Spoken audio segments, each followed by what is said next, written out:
What's up, people? This is your boy Lou. Actually, one time. This is gonna be a review of the TNA Impact Wrestling brother Slammiversary. That was this past Sunday. I got there and I really didn't want to wait in line for like 4 hours, so I just didn't go. Went home. And a friend of mine actually went and ordered it, so I went over there and watched it with him because I really wasn't gonna order this pay-per-view. I thought the booking was going to end up to be complete shit and the wrong people were going to go over in. Well, I'll get to that in a minute. I will say this much. The pay-per-view itself at some points was very entertaining. But at other points, it just didn't deliver. And a lot of that had to do with the bad booking and the way the show was put together. The storylines going in, I wasn't a fan of them. That's real. But they made sense at least. But let me go ahead and just go through with the matches, and then I'll explain a little bit more at the end of this video. This was the 9th annual Slammiversary, 9-year anniversary, so that's awesome. The first match on the card was the British Invasion versus the Beer Guns.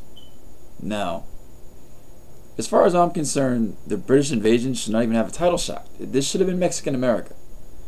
But hell, I mean, what the hell do I know? I only watch the show and see him, show Mexican America on TV every week and wrestle and win and cut promos, talking about how they want the titles. And the British Invasion just comes up out of nowhere after they weren't even a tag team for the longest time. Weren't they, like, pitted against each other at one point? I mean, I don't... Somebody correct me if I'm wrong, if I'm remembering this wrong. But, anyway... The match itself was good. It was a good paced match. It was probably one of the better matches on the card. If not, it was the best match on the card. A good opener.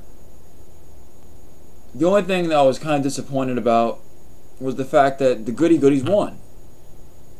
And it's just too good to be true. And I think something's going to happen on Impact, because there's no way that I really think Alex Shelley is just going to remain a good guy and want to give up that title. And I think that James Storm and Alex Shelley are going to turn on Robert Roode, because this storyline doesn't, this whole match doesn't make any sense.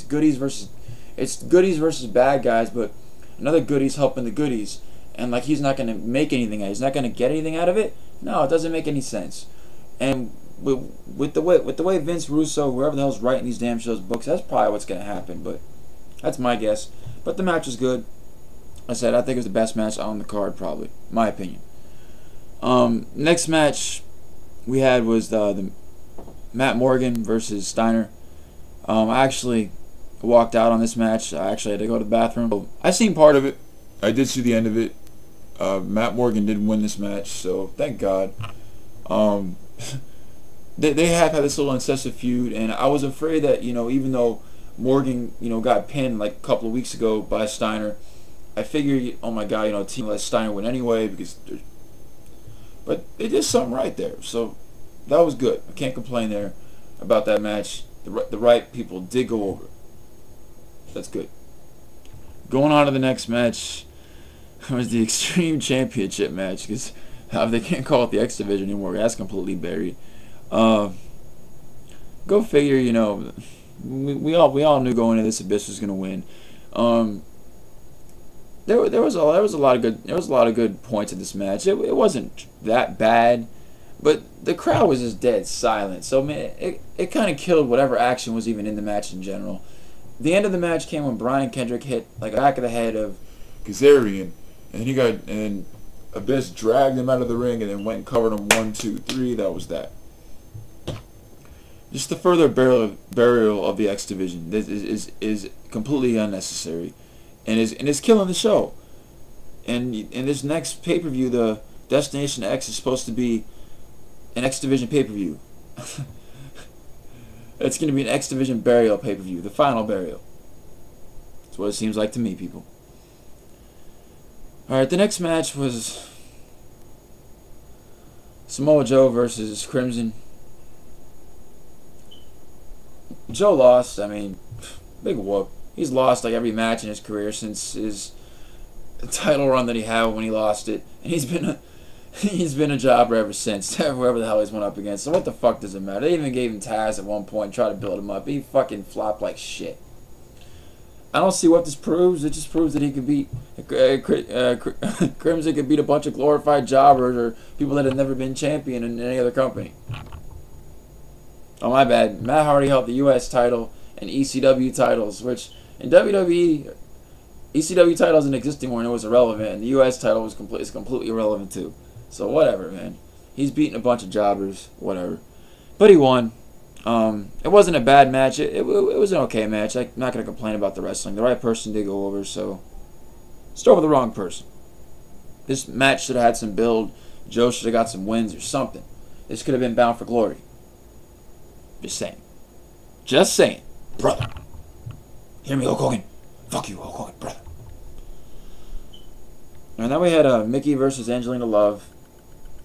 This match wasn't that bad, actually. Once again, for a women's match, just like on Impact, like I would have said in my review that I posted up of it. I just never posted it. Had my predictions. I didn't post that. I just don't know why I didn't post it, so I don't know why I'm saying that right now. I'm not going to post it, but I did think that Angelina was going to win. As a matter of fact, the card, the way it's went so far, is about exactly how I thought it was going to go. Angelina did lose this match, I mean. Mickey did win. We did find out that apparently Winner is giving Angelina some kind of medicine. Whatever. So, but now she's like, no, I understand now, Winner. And she didn't have a robotic Randy Orton-like promo this week. The show. Pay-per-view. It's amazing. I hope this thing ends like in the next pay-per-view, because this whole Winner Angelina thing is fucking retarded. It's about as bad as the Barely's the X Division, okay? Going to the next match here. Well, before the next match, we get a promo from Bully Ray. He cuts a promo on AJ and this and that. How he's a man, AJ is a kid, he's a boy, and blah, blah, blah, blah, blah. He's going to beat the crap out of him, yada, yada, yada. Typical Bully Ray, hardcore, in-your-face fucking promo. Then there was a video package of the two going into the match, and there was the match itself. Once again, we have the constant rise of Bully Ray to stardom. Of course, he's never going to get anywhere. They're never going to give him the title. I hope, God help, they don't. But he buried AJ Styles again. Granted, AJ Styles took it to him, but AJ Styles lost. That's another burial for Fortune and AJ Styles. What the fuck is Fortune anymore anyway? All they do is hold up their fingers. That means nothing else anymore. You fucking buried that. You buried every guy in Fortune. Congratulations. AJ lost this match in shitbooking. What a fucking joke. Going to the next match.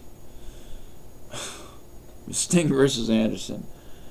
And I don't understand why this wasn't the main event. And I'm glad Anderson won. Sting did lose the title.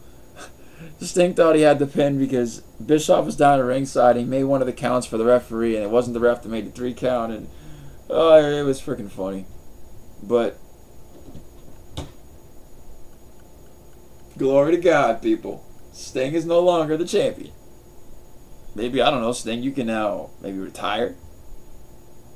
Better yet, why don't you just go be the network rep? Say you're the network rep the whole time and yada yada yada or some shit. I don't know. Just stop wrestling before you hurt yourself. You can't wrestle good. Your match was complete shit. It wasn't entertaining. It was slow. It was boring. Even though it was the better match I've seen you have since you came back from 3-3-11. Regardless, stop. Right person went over. Good.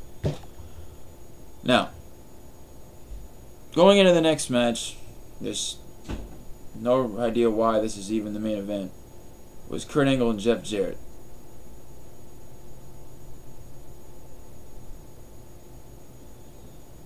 Kurt Angle, baby, won the match.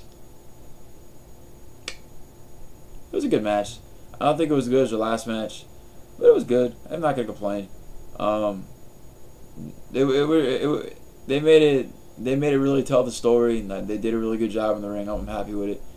But I'm just pleading that this whole incessive Jeff Jarrett, my TV is stopping right now. I hope this is it.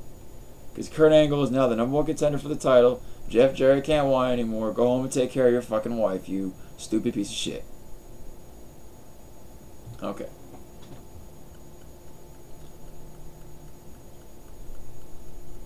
Overall, this pay-per-view is what it was.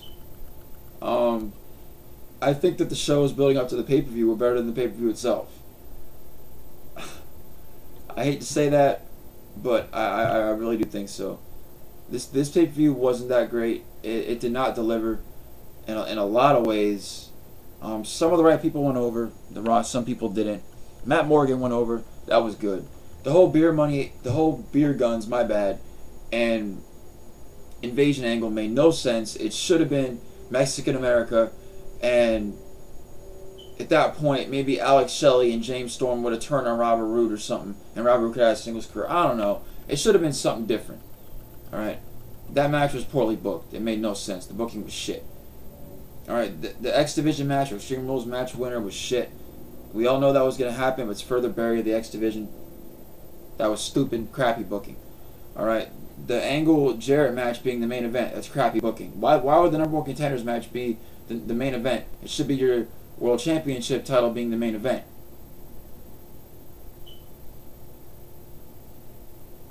And in the main event, Sting should never have been the world champion to begin with, and the match was complete shit. It was nothing but a brawl for the first half of the match. They finally got it into the ring, and when it's got in the ring, the match was still complete shit. Granted, it was better than the last couple of matches, like I said before, but it was nothing to speak of. Mickie James retained the title. That was good. Crimson won. Who cares? Because he won over a freaking complete jobber. But if that helps him, good. I give this pay-per-view a D. Even Sting losing the world title and Kurt Angle getting Jeff Jarrett off of this damn show does really not help. You know what? I'll be nicer about it. I'll give it a C+. You know, but I'm not going to go any better than that. In my opinion, this pay-per-view wasn't that great. People, let me know what you think. Holla back. This is Lou, Wrestling Tube 101. You know what it is. People, the only reason I'm not wearing the New York shirt is it's in the wash. So, whatever. TNA, fuck you old fucking brother. Peace. Don't forget to subscribe.